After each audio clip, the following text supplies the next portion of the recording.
Right, so today's topic is about how planes fly. That to me actually appears to be an interesting but also fairly common topic over the past few years, as I see there are many scientific popularization videos on the internet. Well, some of those talks expand the principle in a very complicated or unconventional way. I think others were, well, unscientific or unclear anyway. But thus today we shall introduce a way that is simple enough and clear enough to explain how planes fly to you. And one simple way to explain the flying mechanism is through the Bernoulli's principle. Now that is I think that is a famous word in the area of aeronautics. In the early 18th century, a guy who called Daniel Bernoulli, of course, that's why it's called Bernoulli's principle. He published a book called Hydrodynamica or Hydrodynamica.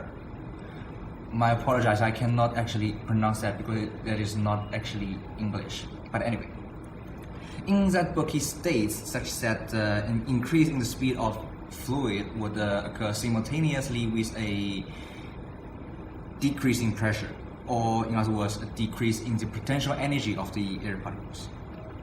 The principle only applies as discovered later by scientists to isentropic flows, which means the effect of irreversible process, and entropy increasing process was small enough to be ignored completely. What does it mean? That means basically there is no turbulence and also no thermal radiation thing to it. It's an ideal condition. But it's actually Euler who derived the Bernoulli's principle in the middle 18th century. There are several ways to derive it.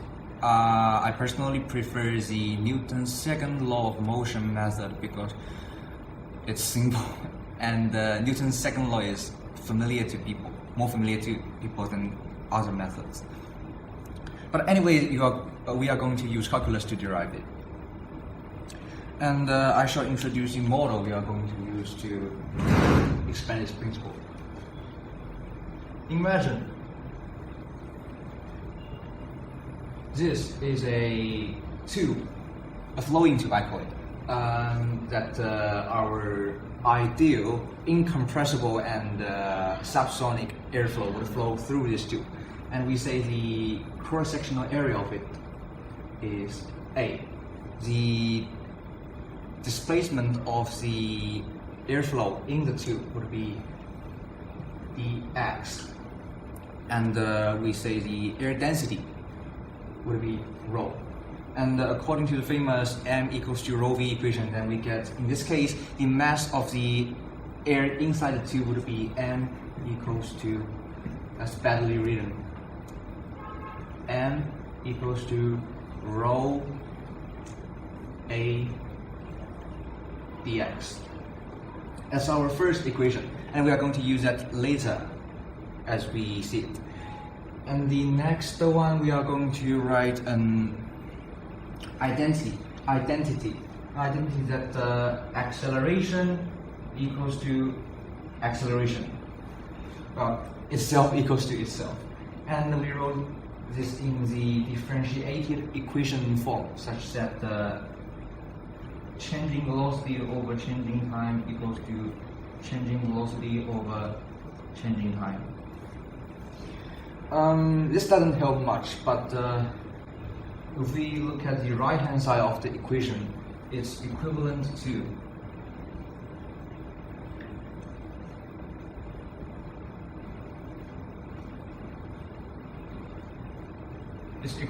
this, and we can obviously see that this part is equals to velocity.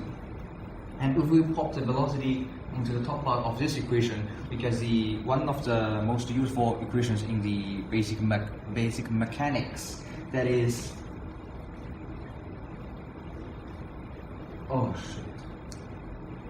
dv over dt equals to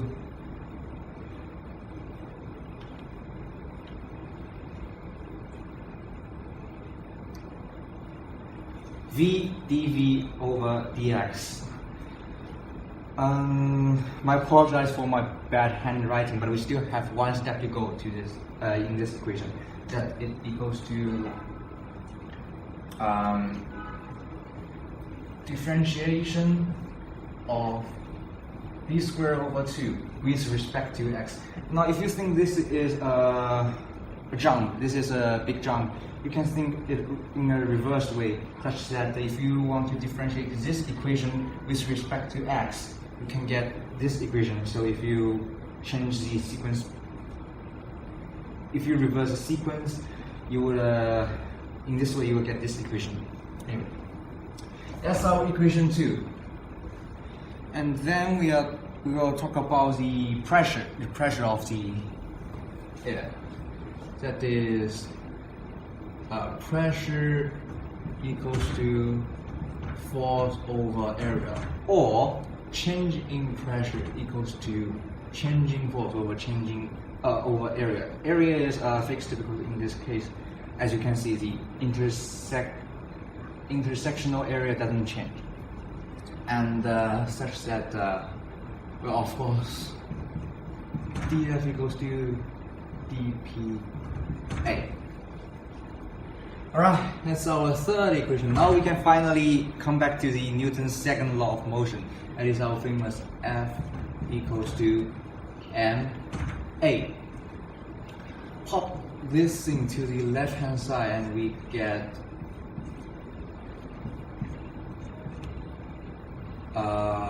yeah.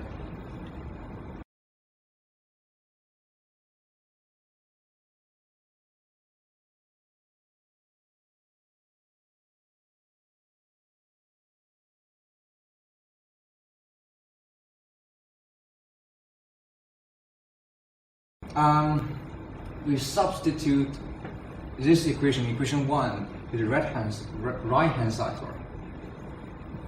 D minus dPA, that's equals to rho a dx, and we write the acceleration in the differentiated formula form. It would be dv over dt. The area cancels out in this case, and what I think. And if we move this dx to the left hand side, we will get minus dp over dx is equal to rho dv over dt. But like if we, in this case, if we want to integrate on both sides to get the final equation, right now we cannot do it because there is no dx on both sides. So we have to make dx on this side. That's why we use the second equation here, and we substitute into this equation. We get minus dp over dx equal to rho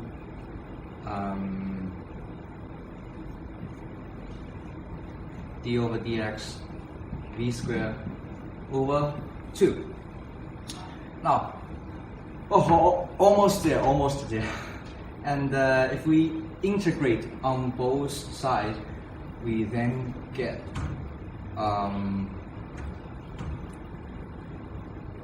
minus pressure equal to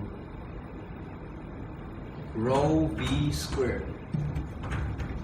Sorry, equals to rho v squared over 2 and a constant. If we rearrange that equation, we then get rho v squared over 2 plus pressure equals to a constant. That is how Bernoulli's equation is derived in this case. I know it's quite scary, isn't it? But in this case, we can see that clearly in ideal conditions, when the velocity of a flow or a fluid decreases, the pressure would increase, and vice versa. But now we can finally move on to the Bernoulli's effect on planes. Oh, sure. Firstly, let's create a field.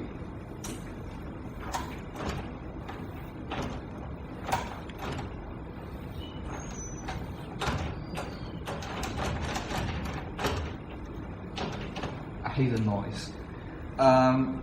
This is a field that it's just like the magnetic field we would see, but we don't see the field actually. It's a representation of the airflows in that field, and such that in this case the field lines are showing the flow of the airflow in a macroscopic way. And the next step is to insert a wing shape.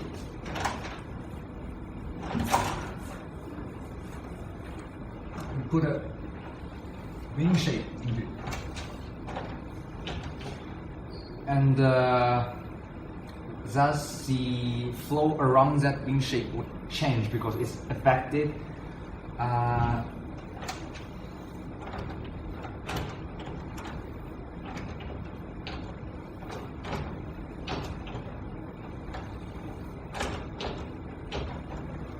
the special asymmetrical design of the wing shape would force the flow above the aerofoil to flow faster, and according to Bernoulli's principle, we know that as velocity increases, the pressure decreases, and there will be a net pressure pointing upwards, and there will be a lift generated.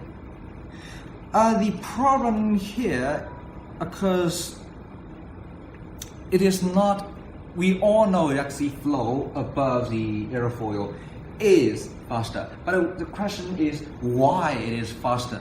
I think many people explain it using I don't know how to call it. They say that because the special asymmetric shape, the distance above the aerofoil would be longer than distance below the aerofoil, thus, and the airflows you have to meet again at this back point. So bigger displacement over the equivalent time will lead to bigger velocity, obviously. Doesn't make sense. No, it doesn't make sense. It doesn't make sense at all, because there's never a principle say that those airflows will have to meet at this back point. In fact, I will show you a picture like in this. Actually, this picture shows how the airflow behaviors in the flow field around a wing shape. You can see that clearly the airflow over the airfoil does flow faster, but they don't meet at the same point after the airfoil.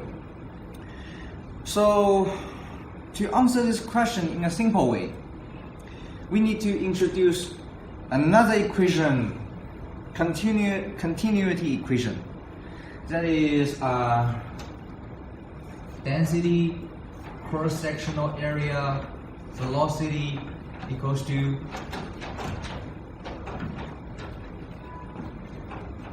another constant. And that principle is purely experimental, which means scientists would have to spend ages using all kinds of instruments to measure these three quantities and find out is there a relationship between them, and fortunately they eventually got this. It sounds kind of boring, but well, good news. The good news is I don't need to do it. I don't need to do it again. And whenever someone asks me, excuse me, how do we get this? Well, I don't need to write a whole whiteboard of stuff to tell them how we get it. I can just tell him or her that it's experimental, so we don't have derivation. Alright, so if we consider in this way the model of the wing in the flow field, in another way it will make more sense for us to see how the lift is generated, such that I hope it's obvious that air is separated into two parts, the airflow above and underneath the aerofoil. And I hope Also, I hope it's obvious that the cross-sectional area above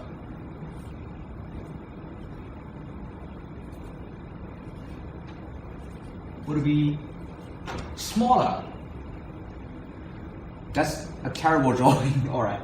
The intersectional area above would be smaller than the intersectional area below. And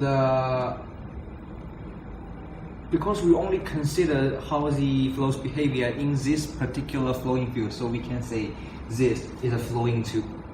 And it's, of course, it's in ideal conditions, which never happens. But according to this equation, we are talking about incompressible ideal airflows. So this rho doesn't change, while the intersectional area A decreases. It decreases. The velocity of the airflow have to increase. And if you get it, let's move back to the Bernoulli's principle part. We see here that the velocity increases. So velocity increases, and you keep this thing constant, and the rho doesn't change. The pressure you have to decrease, isn't it? Yeah. So that's how we finally leads to a decrease in the pressure. And as the decrease in the pressure is above the aerofoil, they will cause a net pressure pointing upwards, acting on the aerofoil. And since pressure is force over area, there will be thus, let's say, lift pointing upwards. That is how only part of the lift was generated. I personally call it Bernoulli's lift. But why I call it Bernoulli's lift instead of calling it directly lift? We are not finishing yet. We are not finishing yet. For the wing have symmetrical shape, there is actually no Bernoulli's lift when the angle of attack is 0. Oh no, I should change the wording. For the wing shape that is symmetrical, there will be no Bernoulli's lift. But how does that generate lift? Or maybe how does this wing, does this paper wing flies?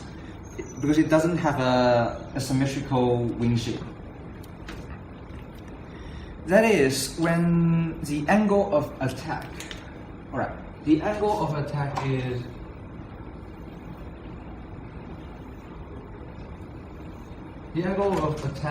when, the angle between the borderline of the wing shape and the direction of movement.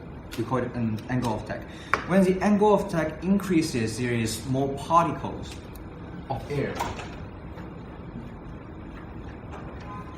They're hitting the wing shape, but they are hitting the wing shape mainly from the bottom part.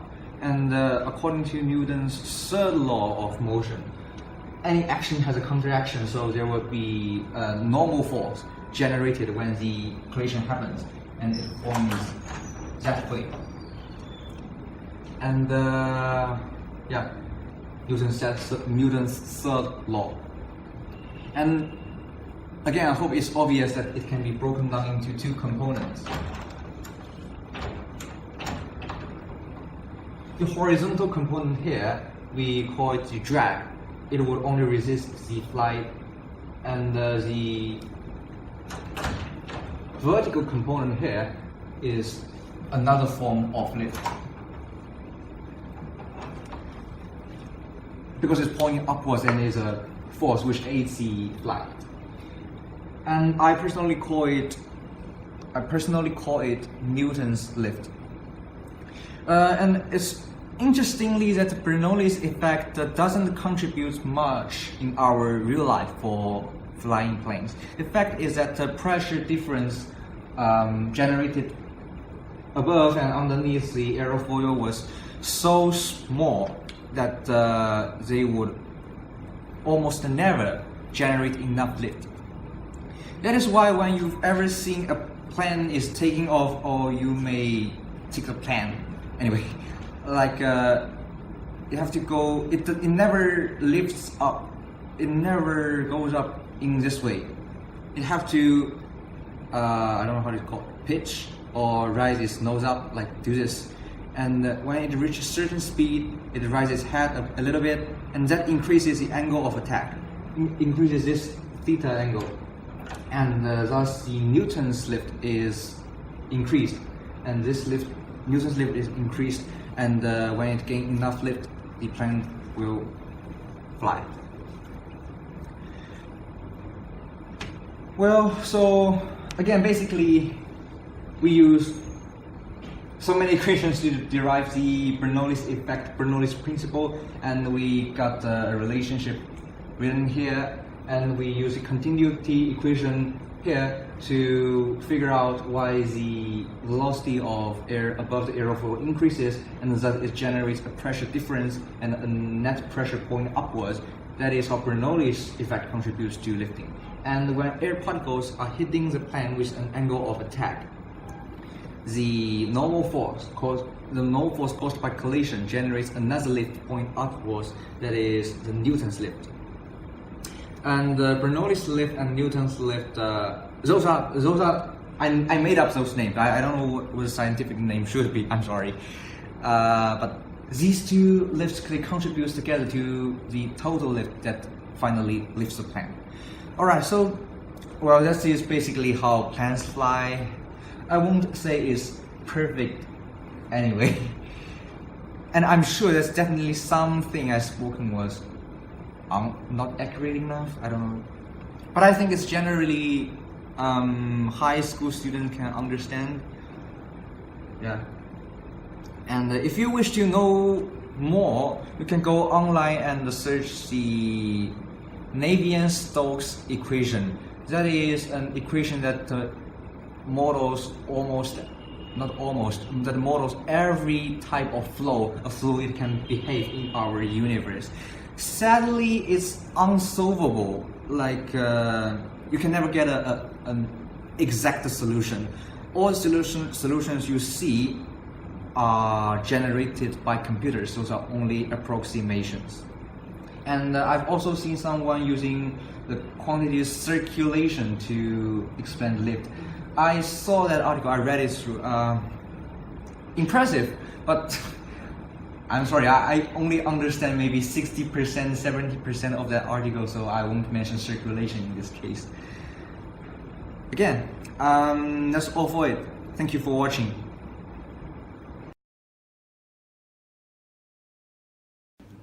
Well, so I have a question. Yeah, don't call me sir. So, yeah, of course. Actually, how long does this equation takes? Just how long at the beginning the first equation come out, and yeah. and the all of this equation used to make the plane? So you're asking how long does it take from human to convert principle into a real flying plane? Yeah. As I said, the first Bernoulli's principle was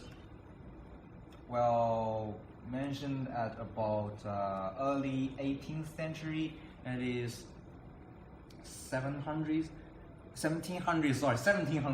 And the first plane occurs at the early 20th century, so I would say about 200 years. Yeah, about 200 years. Yeah. And you know what? I was thinking about wearing my blazer because it makes me look handsome, but the school don't agree because they say it has their logo, the school logo on it, and that is thus something related to business behavior. So they say no, you cannot wear a blazer. So what a pity.